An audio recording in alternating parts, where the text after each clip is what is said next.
ನಮಸ್ತೆ friends, welcome back to our YouTube channel. ನಾನು ಉಷಾ ಸಂತೋಷ್. ಇವತ್ತಿನ ವಿಡಿಯೋದಲ್ಲಿ ನಾನು ಶಿವರಾತ್ರಿ ಹಬ್ಬ ಯಾವಾಗ, ಹಾಗೆ ಪೂಜೆ ವಿಧಾನ ಮತ್ತು ಶಿವರಾತ್ರಿ ಹಬ್ಬದ ಮಹತ್ವವನ್ನು ತಿಳಿಸ್ಕೊಡ್ತಾ ಇದ್ದೀನಿ. ಅದಕ್ಕಿಂತ ಮುಂಚೆ ಯಾರೆಲ್ಲ ನನ್ನ ಚಾನಲ್ನ ಸಬ್ಸ್ಕ್ರೈಬ್ ಮಾಡದೆ ನೋಡ್ತಾ ಇದ್ದೀರಾ, ಯಾರಾದರೂ ಹೊಸಬರು ನೋಡ್ತಾ ಇದ್ದರೆ ಪ್ಲೀಸ್ ಸಬ್ಸ್ಕ್ರೈಬ್ ಮಾಡ್ಕೊಳ್ಳಿ, ನನಗೆ ಸಪೋರ್ಟ್ ಮಾಡಿ ಅಂತ ಹೇಳ್ತಾ ವಿಡಿಯೋನ ಸ್ಟಾರ್ಟ್ ಮಾಡೋಣ ಬನ್ನಿ ಸ್ನೇಹಿತರೆ. 2025 ಮಹಾಶಿವರಾತ್ರಿ ಫೆಬ್ರವರಿ 26ರಂದು ಬೆಳಗ್ಗೆ 11:08ಕ್ಕೆ ಪ್ರಾರಂಭ ಆಗುತ್ತೆ ಮತ್ತು 2025 ಫೆಬ್ರವರಿ 27ರಂದು ಬೆಳಗ್ಗೆ 8:54ಕ್ಕೆ ಕೊನೆಗೊಳ್ಳುತ್ತದೆ. ಮಹಾಶಿವರಾತ್ರಿಯನ್ನು ಫೆಬ್ರವರಿ 26ರ ಬುಧವಾರ ಆಚರಣೆ ಮಾಡಲಾಗುತ್ತೆ ಸ್ನೇಹಿತರೆ. ನೋಡಿದ್ರಲ್ಲ ಸ್ನೇಹಿತರೆ, ಶಿವರಾತ್ರಿ ಹಬ್ಬ ಯಾವಾಗ ಪ್ರಾರಂಭವಾಗಿ ಯಾವಾಗ ಮುಕ್ತಾಯ ಆಗುತ್ತೆ ಅಂತ ತಿಳ್ಕೊಂಡ್ರಿ. ಹಾಗಾದರೆ ಬನ್ನಿ ಪೂಜಾ ವಿಧಾನ ಹಾಗೆ ಉಪವಾಸದ ವಿಧಾನವನ್ನು ತಿಳ್ಕೊಳ್ಳೋಣ. ಉಪವಾಸ ಎಂದರೆ ದೇವರಿಗೆ ಹತ್ತಿರವಾಗುವುದು, ಆತನ ಕುರಿತು ಧ್ಯಾನದಲ್ಲಿ ಮುಳುಗೋದು ಅಂತ ಅರ್ಥ ಬರುತ್ತೆ. ಮಹಾಶಿವರಾತ್ರಿಯ ಉಪವಾಸ ಕೈಗೊಳ್ಳುವ ಭಕ್ತರು ಅಕ್ಕಿ, ಗೋಧಿ ಅಥವಾ ಧಾನ್ಯಗಳಿಂದ ತಯಾರಿಸಿದ ಯಾವುದೇ ಥರ ಆಹಾರವನ್ನು ಸೇವಿಸುವಂತಿಲ್ಲ. ಅಂದರೆ ನಿರಾಹಾರ ವ್ರತ ಆಚರಿಸುವಂತಿಲ್ಲ. ಆದರೆ ಹಾಲು, ಹಣ್ಣು ಸೇವಿಸುವ ಮೂಲಕ ಶಿವನ ಧ್ಯಾನ ಮಾಡುತ್ತಾರೆ. ಹಾಗೆ ಲೋಕ ಕಲ್ಯಾಣಕ್ಕಾಗಿ ಶಿವನು ನಂಜನ್ನು ಉಂಡು ನಂಜುಂಡನಾದ ಪೌರಾಣಿಕ ಘಟನೆಗೂ ಶಿವರಾತ್ರಿಯಂದು ಆಚರಿಸುವ ಜಾಗರಣೆ ಮತ್ತು ಉಪವಾಸಕ್ಕೆ ಸಂಬಂಧವಿದೆ.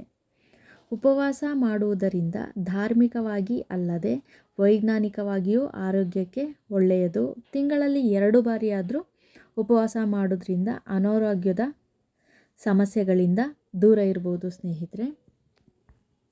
ನೋಡಿದ್ರಲ್ಲ ಸ್ನೇಹಿತರೆ, ಉಪವಾಸ ಹೇಗೆ ಮಾಡೋದು, ಏನೇನು ತಿನ್ಬೋದು, ಏನು ತಿನ್ನಬಾರ್ದು ಅಂತ ತಿಳಿಸ್ಕೊಟ್ಟಿದ್ದೀನಿ. ಈಗ ಬನ್ನಿ ಪೂಜಾ ವಿಧಾನವನ್ನು ತಿಳ್ಕೊಳ್ಳೋಣ. ಮನೆಯಲ್ಲಿ ನಾವು ಭಕ್ತಿಪೂರ್ವಕವಾಗಿ ಶಿವನ ಪೂಜೆ ಮಾಡಿ ಶಿವನನ್ನು ಪ್ರಾರ್ಥನೆ ಮಾಡ್ಕೋಬೇಕು. ಹಾಗೆ ನೈವೇದ್ಯಕ್ಕೆ ಹಣ್ಣು ಹಂಪಲು ಇಟ್ಟು ಶಿವನನ್ನು ಪ್ರಾರ್ಥಿಸ್ಕೊಂಡು ಯಾವುದಾದ್ರೂ ಹತ್ತಿರದಲ್ಲಿರೋ ಶಿವನ ದೇವಸ್ಥಾನಕ್ಕೆ ಹೋಗಿ ಶಿವನ ದರ್ಶನ ಪಡೆದ್ರೆ ತುಂಬಾ ಒಳ್ಳೆಯದು ಸ್ನೇಹಿತರೆ.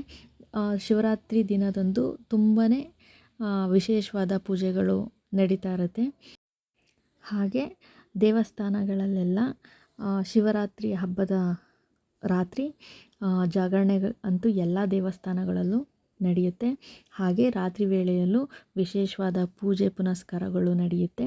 ಮತ್ತು ಭಜನೆ, ಭಕ್ತಿಗೀತೆಗಳಿಂದ ಶಿವನನ್ನು ಆರಾಧಿಸಿ ಜಾಗರಣೆಯನ್ನು ಪೂರ್ತಿ ಮಾಡ್ತಾರೆ ಸ್ನೇಹಿತರೆ. ಇದಿಷ್ಟು ಪೂಜಾ ವಿಧಾನ ಆಗಿತ್ತು. ಬನ್ನಿ ಹಾಗಾದರೆ ಮಹಾಶಿವರಾತ್ರಿಯ ಮಹತ್ವವನ್ನು ತಿಳ್ಕೊಳ್ಳೋಣ. ಮಹಾಶಿವರಾತ್ರಿಯಂದು ಶಿವನ ಭಕ್ತರು ಉಪವಾಸ ಮತ್ತು ವಿಶೇಷ ಪೂಜೆಯನ್ನು ಮಾಡುತ್ತಾರೆ. ಈ ಮೂಲಕ ಭಕ್ತಿಯು ಆನಂದ ಮತ್ತು ಮೋಕ್ಷ ಎರಡನ್ನೂ ಪಡೆಯುತ್ತಾನೆ ಎಂದು ಶಿವಪುರಾಣದ ಕೋಟಿರುದ್ರ ಸಂಹಿತೆಯಲ್ಲಿ ವಿವರಿಸಲಾಗಿದೆ. ಶಿವ ಮತ್ತು ಪಾರ್ವತಿ ದೇವಿಯ ಕೃಪೆಯಿಂದ ವ್ಯಕ್ತಿಯು ಸಂತೋಷ ಮತ್ತು ಸಮೃದ್ಧಿಯೊಂದಿಗೆ ಮಕ್ಕಳನ್ನು ಪಡೆಯುತ್ತಾನೆ ಎಂದು ನಂಬಲಾಗಿದೆ.